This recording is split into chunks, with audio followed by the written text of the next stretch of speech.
All right, guys, it is Friday. We made it through 1 week of online school. Your effort has been fantastic. I really am really proud of you guys and just the effort you put forth. I know this is not ideal, but I feel like we're doing what we can. I'm doing what I can. You guys, I have no complaints. You've been excellent. So keep up the good work. All right, a little bit about sequences, and I'll try to keep the homework to a minimum. Give yourself an actual real weekend. So, all right, a sequence. First of all, probably one of the worst board games I've ever played in my life. If you're playing sequence, I mean, I'd rather get coronavirus than play that game, to be honest with you. But what is it in math? It is a sequence is a number pattern. A number pattern. So there's ones, an infinite sequence is what it sounds. I don't know that we need to define it, but it's a number pattern that goes on and on and on. So 2, 4, 6, 8, and then you put dot, dot, dot. That just means it keeps going forever. Finite means it ends. Now, anytime it comes to a sequence, you got to keep a couple things straight. You have the term versus the term number. So right here, the first term, the term is 2. That's the first one. Its term number is 1. So the first term is 2. So the way that we write that in math is we say a sub 1 is equal to 2. And that's how you're going to read it. A sub 1 equals 2. Then a sub 2 equals 4. So if you want to think of it in terms of like a function, like an equation, you can say this would be the point 1 comma 2, and this would be the point 2 comma 4. And we can find equations where you plug the term number. Term number is kind of like x, and the term is like y. So for example, what can be confusing is I'll give you this and say, hey, write the first 6 terms, and you just kind of stare blankly at it. But if you want a sub 1, what you do is think of 1 as like x, you just plug it in, or an n in this case. So you'd say 1 minus 1 is 0, divided by 1, it's going to be 0. A sub 2, you have 2 minus 1 is 1 over 2 is going to be half. And then you can figure out the rest. A sub 3, we'll plug it. What do you get? 2/3. And once you find a pattern, you can see a sub 4, it's just going to be 3/4. A sub 5 is going to be 4/5. And a sub 6 is going to be equal to 5/6. So find a sequence. All right, see if you can pause it and find the first 6 terms of that sequence. All right, kind of a tricky one. You're going to plug a 1 and go 1 minus 1 is 0. Anything to the 0 power is 1, and 1 times 2 is going to be 2. So notice they use the letter b, so we're going to say b sub 1 is going to be equal to 2. All right, let's try b sub 2. Now when I do this, negative 1, I'll write the work below it. 2 minus 1 is 1, so you have negative 1 times, plug a 2. 2 divided by 2 is 1, so you get negative 1. B sub 3. So 3 minus 1 is 2, negative 1 squared is 1. So if you notice what this first piece does is it just flips between positive, negative, positive, negative, positive, negative. So here when you plug a 3, you're going to get 2/3. B sub 4 is going to be equal to negative now 1/2. And then B sub 5 is going to be equal to back to positive 2/5. And then b sub, well, let me try it again. B sub 6 is going to be equal to negative 2 over 6 is 1/3. So you get the idea. All right, quick review on recursive formulas. Probably the hardest thing about the recursive formula is the swoosh bracket. I learned that at Calvin College. It took me a lot of time to practice and get good at it. Go to Calvin, you can learn it one day. But the recursive formula gives you 2 things. First line, it gives you the first term. So it gives you the first term. So it'll look something like this. A sub 1 equals, it'll tell you what it is. After that, it just gives you the pattern. So imagine I said, all right, I'm thinking of a sequence, and the first term is 2, the pattern is doubling, go. Well, you could figure it out. The first term is 2, doubling is going to be, double would be 4, 8, 16, 32. So the line looks like this. A sub n is going to be equal to a sub n minus 1. And then they give the pattern after that. This term right here just means the next. That symbol means the next term. This symbol here altogether means the term before. So we'll practice this in just a little bit, but here's how it's going to go. The first term is, I'll tell you what it is. If you'd like to know the next term, just look at the term before and do such and such a thing. Let's practice on the next page. All right, so the first one says write out the first 6 terms. Well, it's not overthink it. The first term is 3. If you would like to get the next term, just look at the term before and go times 5. So times 5 is 15. Times 5, oh boy, it just got big quick. 75 times 5, and I got to think about it.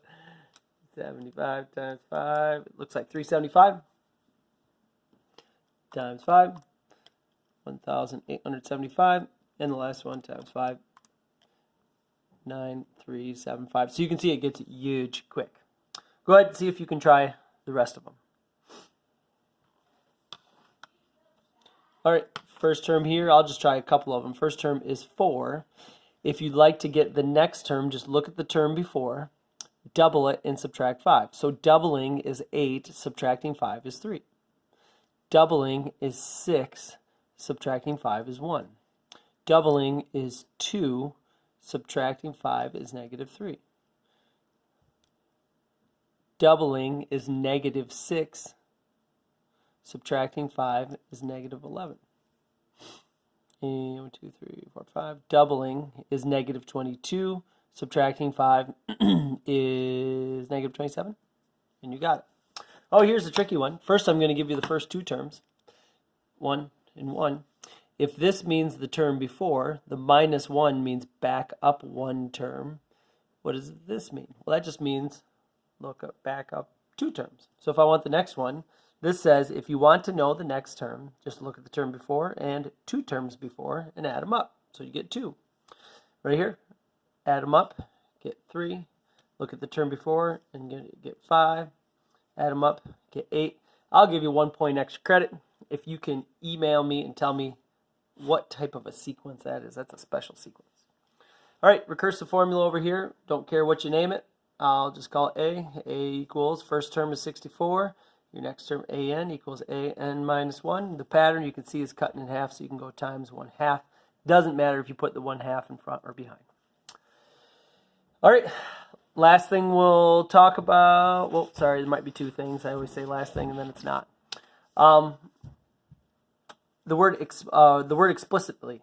Explicitly means we're going to do it as a function. It means plug 1 and get 1. Recursively, like we did before, means 1 step at a time. So I give you the first one, and you're just going to go step by step by step by step and find them all. Explicitly is way better. Instead of going 1 step at a time, you can just jump immediately to the term you want. This is review of Algebra 2, so I'm just going to just give you the formula. It goes like this. You have an equals a1 plus d n minus 1, where hopefully it's clear. This is the term. So if you're looking for the 100th term, that would be the term.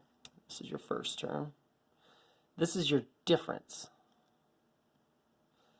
So remember what arithmetic means. Arithmetic means the pattern goes plus, plus, plus, plus, or minus, minus. This one uses addition or subtraction.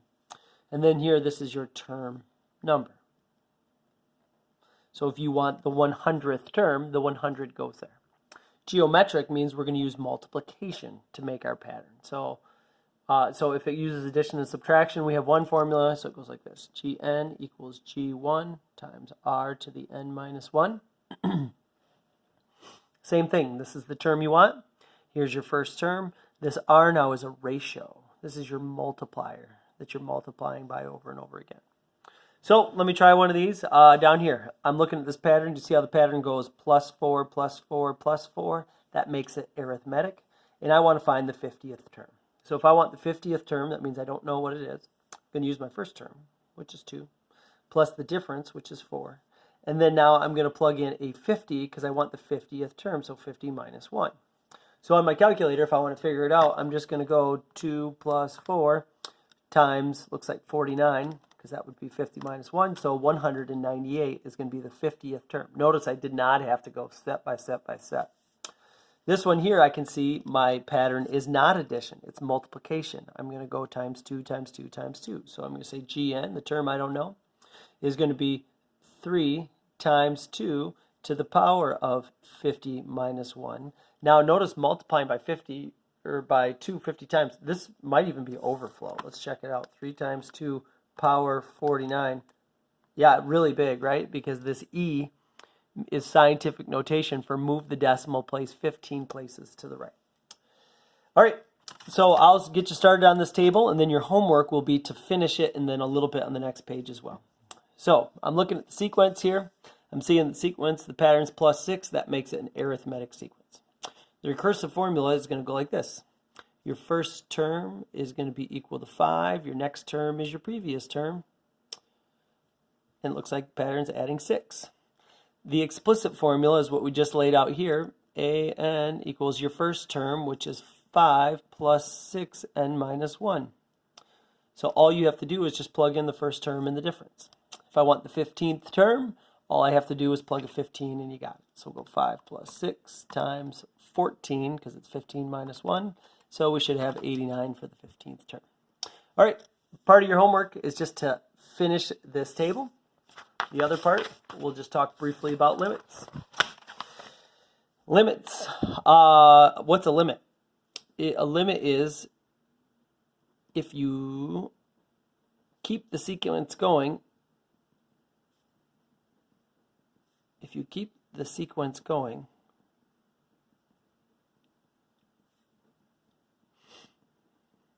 what number does it approach?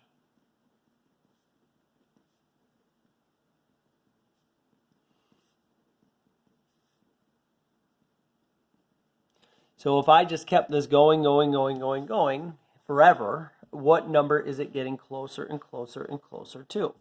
Well, hopefully it's clear. This one starts with 1 and 0.5. It's getting smaller. If I kept this going, notice the number on bottom is getting bigger and bigger and bigger. Eventually, I'm getting to numbers like 1 over a million. So it's getting closer and closer and closer to 0. So we say its limit is 0. That's the number that it's approaching. Okay? All right. Well, some of them are easy. Some are not quite as easy. So if we're looking at what's happening here, here's the way I would write a formula for this one. I would say the first term is 2, and then it's going 1.5, 1.3, 1.2. What is it getting closer and closer to? Well, maybe you could just keep it going, but you see your first term, notice that this is term 1, 2, 3, so we have n on the bottom and n plus 1 on top. Well, in the past, we had little rules. Anytime you have the same power on top as on bottom, we called that a tie. And all we did was divide coefficients, and 1 divided by 1 is going to be equal to 1. So this is a throwback, I think, to first semester. So I'll give an explanation tomorrow, but your homework is to finish this, just these limits, find those limits, and finish the table on the previous page right here. And that's a wrap. Nothing out of the book, nothing on Khan. Have a great day.